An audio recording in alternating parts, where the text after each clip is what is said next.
Bienvenidos, pensadores del abismo, guerreros del riff y buscadores del sinsentido.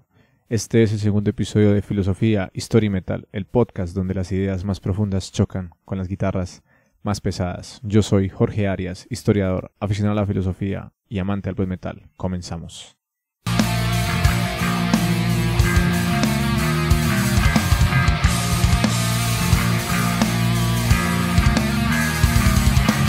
En el primer episodio hablamos sobre qué tiene que ver el metal con la filosofía. Hicimos una pequeña construcción histórica de dónde vino, cómo se desarrolló y también su implicación en el metal. Cómo algunos filósofos a través de sus ideas fueron formando ciertas ramas y derivaciones dentro de la misma filosofía.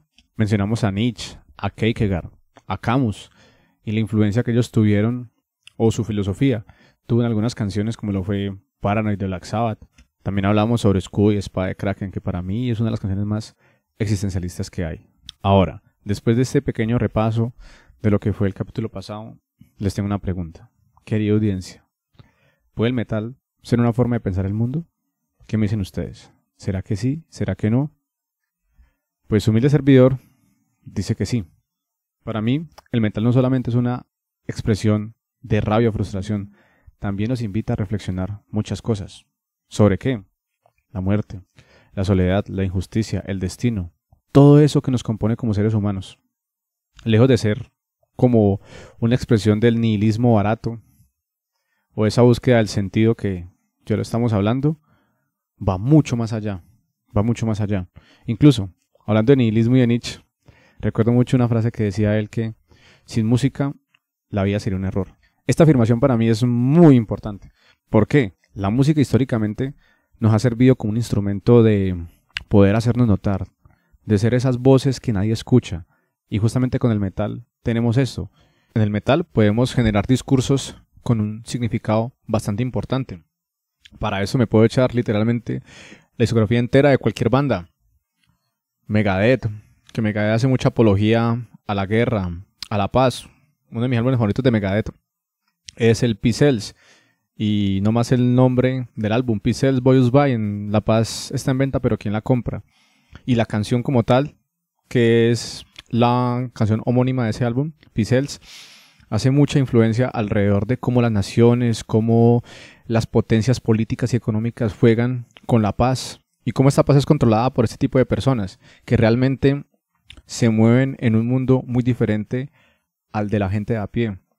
Personas como, no sé, pongamos en contexto lo que está ocurriendo en ese momento en Oriente Medio, con Israel, con Irán, con Palestina. Si nos ponemos a analizar, los altos mandos de todos esos países están metidos en búnkeres, protegidos, bien resguardados, bien alimentados, mientras que la población en general es la que sufre todo esto. Este tipo de contextos sociopolíticos han acompañado, digamos, no solamente al metal, hablemos en general de la humanidad. Siempre hemos estado movidos por esto. Incluso Karl Marx decía que la violencia es la parte de la historia, un término que también estoy muy de acuerdo y comparto, porque a raíz de todos esos conflictos, ya sean nacionales o internacionales, generan una memoria histórica en los países, en las personas, en las culturas, en las sociedades. Y ese tipo de discursos disruptivos, contraculturales, que me gusta mucho el término, lo contracultural, que aquí viene anclado todo, rock, metal, punk. Y aquí también meto incluso el hip hop, que para mí es un género que también tiene esa repercusión social muy marcada también. Lo meto, digamos, en ese núcleo común. Y también, pues, obviamente, la música de protesta, que la tengo muy cercana en mi infancia, debido a que a mi papá le gustaba mucho Mercedes Sosa, Silvio Rodríguez, Facundo Cabral, pero haciendo más énfasis nuevamente en el metal, encontramos que este tipo de líricas que van atacando directamente a la élite, que critican las esferas sociales más cercanas que tenemos como individuos, como ciudadanos, como personas. Debido a todo esto, yo sí sostengo que la pregunta con la que empezamos era si el metal se podía ver como una forma de pensar y ver el mundo. Para mí es un rotundo sí. La música en general sirve para eso. Y el metal enmarca muchas de estas grandes esferas. Muchos de estos grandes discursos son debatidos, son planteados, son criticados, son refutados gracias a la contundencia y la violencia que generan los sonidos del rock y el metal. Por eso el rock y el metal es mucho más que ruido, es mucho más que sonidos, es mucho más que distorsiones. Va en una manera de pensar, en una forma de vida, en una visión del mundo, en una filosofía del cómo pensamos, cómo actuamos. Esto no va simplemente ligado a solo un simple gusto musical. Estoy seguro de que la gran mayoría que escucha rock y metal tiene una visión del mundo muy anclada a lo que corresponde con lo que escucho, con lo que siento al escuchar ciertas canciones, lo que me representa cierto artista, lo que me representa, no sé, la portada de un álbum. También eso genera un impacto en nuestras emociones, en nuestros puntos de vista, en nuestra forma de ver el mundo, mucho más allá. Y eso, que estamos hablando en este caso del mundo externo y cómo nosotros nos sentimos representados ante ello. Ahora hablemos desde lo interno. ¿Cuántas canciones, cuántos álbumes nos han hecho sentir algo no de adentro hacia afuera, sino de afuera hacia adentro, a un nivel de introspección? Si lo pensamos así, el metal, más que una escapatoria, es un reflejo, es un espejo de la catarsis que podemos hacer alrededor de nuestras vivencias, de nuestra existencia como seres humanos. El rebatirnos, el por qué vivimos, por qué pensamos, por qué comemos, por qué hacemos lo que hacemos.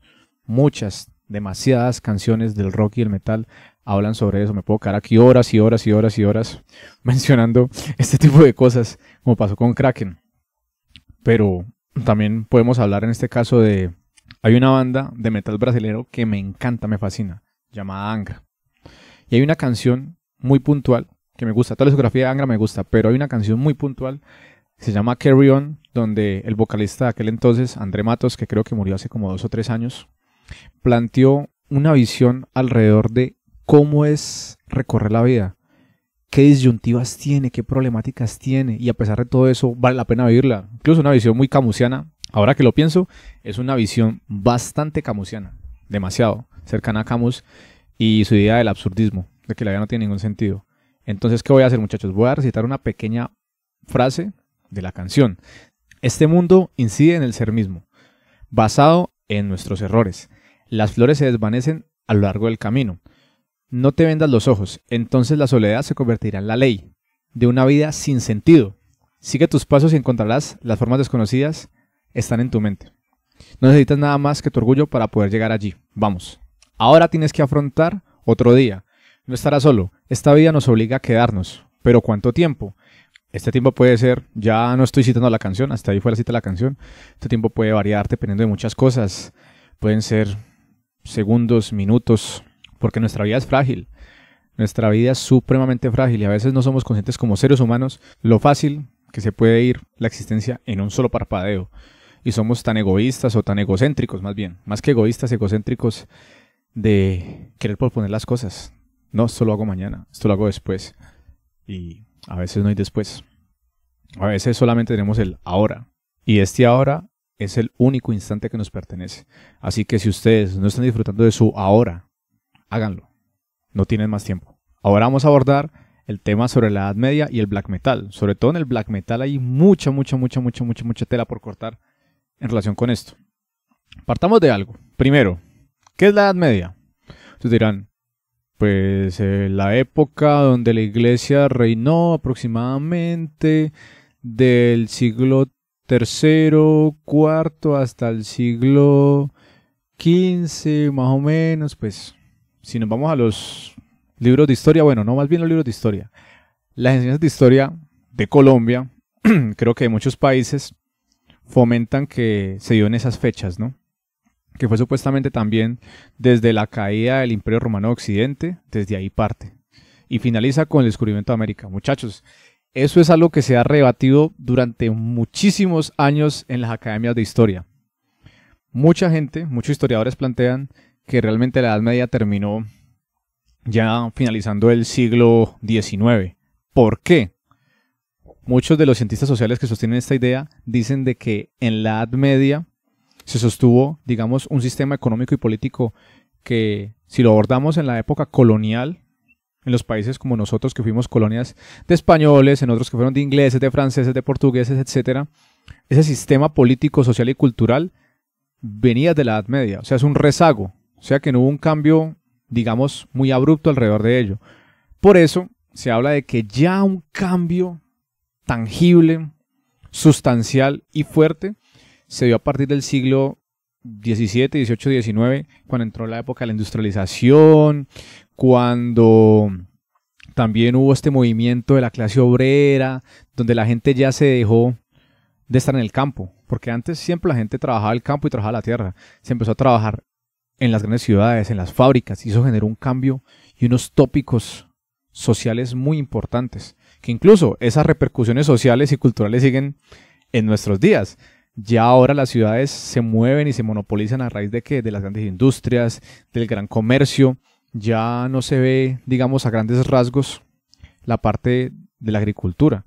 Y por lo menos un país como Colombia, que es un país grande a nivel de agro, a nivel de tierra. Somos un país con una tierra increíble, magnífica. Y a pesar de todo eso, nos movemos más en flujo con relación a trabajos diseñados y estructurados en la parte urbana, en las metrópolis. Entonces, podemos hablar que la Edad Media tiene una temporalidad mucho más grande. Sí, muy posiblemente es así.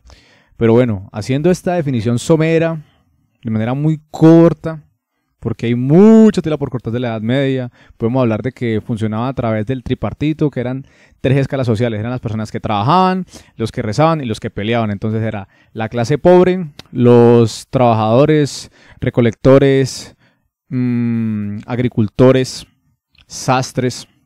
Después encontramos la gente ya a la iglesia, los curas, los pastores, los clérigos, etc. Y por último, digamos en la escala alta, junto a esta gente que rezaba, estaban los que peleaban, que incluso mucha gente tiene presente a los caballeros templarios, que fue una rama muy fuerte, un brazo de fuerza bastante importante en aquellos tiempos para la Iglesia Católica. Bueno, Jorge, ¿y qué tiene que ver todo este cuento de la Edad Media, lo del tripartito, de este tipo de culturas, de este tipo de sociedades? ¿Qué tiene que ver esto con el metal? Bueno, como en todas las eras y edades de la humanidad, la música siempre ha estado allí presente. Entonces, ¿qué pasaba en la Edad Media? Existió lo que llamaba el tritono. ¿Qué es el tritono? También a menudo podía haberse llamado, o se le decía, intervalo del diablo, o como se decía en latín, que era una lengua muy hablada en aquellos tiempos, era el diabolus in musica. Creo que no necesitamos ser expertos en latín para saber qué traduce diabolus in musica, ¿no?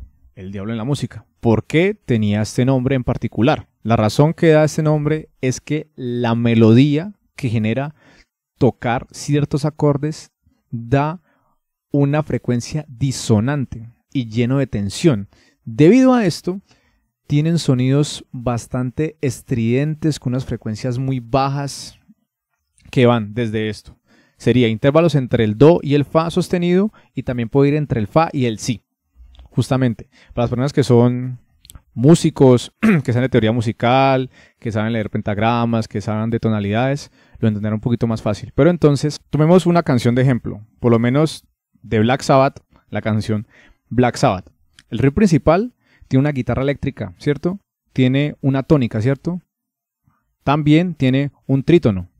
Y la octava genera esa tensión sonal entre lo que ocurre con la primera tónica y el sonido del trítono y la octava combinada. Entonces tiene esa atmósfera como oscura, como densa. Si me hago entender, ese tipo de sonidos así están articulados al trítono. Y ya este tipo de acordes y melodías hacen parte de la gran mayoría de las bandas de metal. Ahora, situemos lo siguiente. Cuando escuchamos la Edad Media, muchos piensan en castillos, en ruinas, también hablamos de la peste negra, la Inquisición, el fanatismo excelso a la religión católica y cristiana y la superstición, ¿cierto? Eso nos genera una cierta imagen. También tenemos otro término, que es la época del oscurantismo, que también eso es muy redebatible. Mucha gente piensa de que en la Edad Media hubo una muerte intelectual, pero realmente no. Lo que pasaba en aquella época es que los intelectuales estaban del lado de la iglesia. Había muchos grandes letrados. Tenemos a Martín Lutero, San Agustín, Santo Tomás de Aquino, por mencionar 3.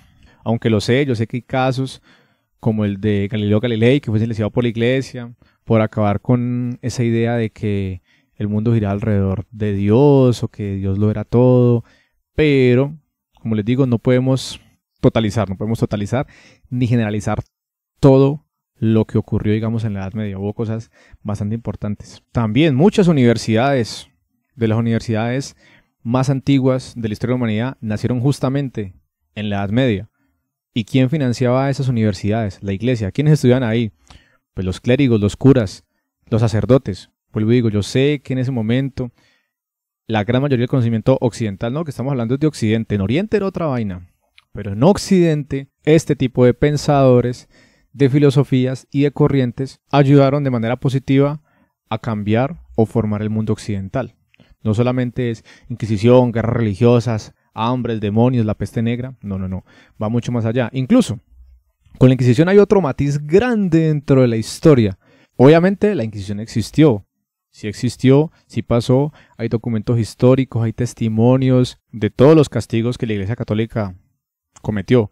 Incluso hay un libro muy famoso que llama el Malus Maleficarum, que también se traduce como el Martillo de las Brujas, que hay una banda de death metal muy buena llamada Pestilence, que tiene justamente una canción que se llama así, Malus Maleficarum, y describe, digamos, a grandes rasgos lo que decían del libro, los tipos de castigos, los tipos de tortura que hacían dependiendo de la herejía que cometías. Otra banda que también llevó a su máxima expresión lo que fue la ideología del black metal o el death metal con la Edad Media fue Bathory, considerado uno de los pioneros del black metal, y su sonido crudo, letras sobre batallas y mitología nórdica, también esa estética medieval bárbara que hace recordar a todos estos mitos fundacionales de la época del Renacimiento. Y luego tenemos a Blind Guardian, ¿no?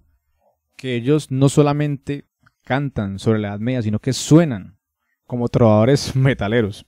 Que incluso hay una cosa muy chistosa que la gente no sabe de los trovadores o de los juglares, que también eran llamados bardos. Anteriormente, como no existía Pibe Noticias, esto es un chiste interno para la gente de Tuluá, que saben quién es Pibe Noticias, o el tabloide o el Quibo, para informar qué ocurría, ¿no? Qué ocurría en nuestra localidad, porque en esa época de la Edad Media se hablaba mucho de localidad, de los feudos, ¿no? Que los feudos eran lugares donde había un castillo y unas columnas y unas paredes que protegían esa pequeña ciudad amurallada, porque era algo muy pequeño. ¿Qué pasaba entonces? ¿Cómo la gente se daba cuenta de los acontecimientos importantes? Digamos, la muerte de un rey, el ascenso de un conde, de un archiduque, etc. A través de los juglares. Los trovadores cantaban las historias o contaban y relataban a través de la música lo que ocurría afuera de las murallas. Es algo muy, muy bonito, que mucha gente, vuelvo y digo, no sabe. Pero así eran contar las noticias. Incluso los villancicos. Los villancicos que nosotros conocemos en diciembre son parte de una construcción de los juglares y de los bardos de aquella época, pues en Galilea, y cómo eso se fue rotando a Occidente y llegó a nuestros oídos. Todo eso partió con la idea de informar, pero esta vez fue a través del canto. En la canción de Blind Guardian, volviendo otra vez a Blind Guardian, de Bard Song, nos cuenta una historia alrededor del juego, en un bosque encantado, con esa melancolía que solamente un alma que siente y ama la Edad Media puede comprender. Un lugar de la historia muy incomprendido, satanizado en muchos aspectos, que por obvias razones sería imposible nosotros vivir en la Edad Media. Yo me río mucho cuando la gente dice, no, sería chévere intentar vivir en la Edad Media. Muchachos, un ser humano actual sería engullido por la calidad de vida y los matices que había en la Edad Media. Eso es bonito en las películas, como una visión al romanticismo, ¿no? A ese legado que veo mucha gente, que nosotros como seres humanos somos nostálgicos por naturaleza, creemos de que los tiempos pasados eran mejores, pero créanme que no hay un lugar en el tiempo mejor que en el que estamos ahora, créanme.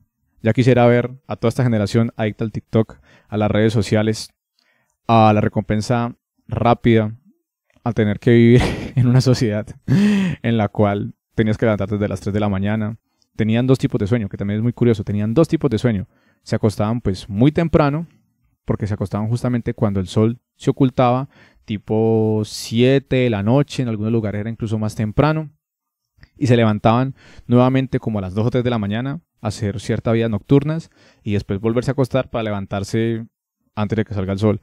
Y era una vida bastante compleja, sin contar con los problemas de salubridad. No hablemos de que la Edad Media sería un sitio bueno para vivir. Metafóricamente es un lugar chévere porque se han creado muchas historias fantásticas alrededor de la Edad Media, pero un sitio para vivir actualmente, o el ser humano actual, querer vivir en la Edad Media, no, eso solamente pasa en las películas. Para darle cierre a este segundo capítulo, ¿qué aprendemos del medioevo en el metal? El metal realmente no idealiza la Edad Media. Lo que sí hace es revivirla. La toma como un símbolo de conflicto humano eterno entre la fe y la razón, la luz y la sombra, la civilización y la barbarie. Y por eso conecta con nosotros tanto, porque aún hoy en día seguimos viviendo luchas parecidas, dogmas disfrazados de progresismo, inquisiciones digitales, o las mal llamadas funas, como se dice actualmente, pandemias digitales, que tuvimos no una pandemia digital, una pandemia física, que afectó el mundo de una manera bastante importante. Y eso que la pandemia del COVID no fue tan mortífera ni tan fatal como lo fue la peste negra en aquella época en Europa, que acabó con el 35-25% de la población humana. O sea, es un número exagerado, abrupto. Pero a pesar de ello, este tipo de luchas que se vieron en la Edad Media siguen teniendo una representación actual en nuestra sociedad. Y díganme, ¿qué mejor género para cantar y hablar sobre estos temas que no sea el metal? Y para finalizar, quiero hacerles una invitación.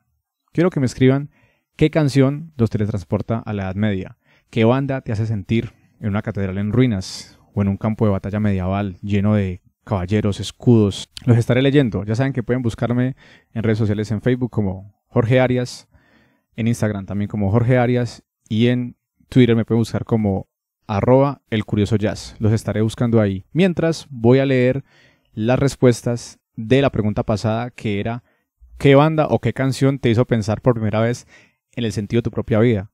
¿Qué letra te confrontó con tu propia existencia? Entonces voy a leer algunos comentarios alrededor de esto. Miguel Castaño responde: la primera canción que me hizo pensar sobre el sentido de la vida y su origen fue Through the Never de Metallica.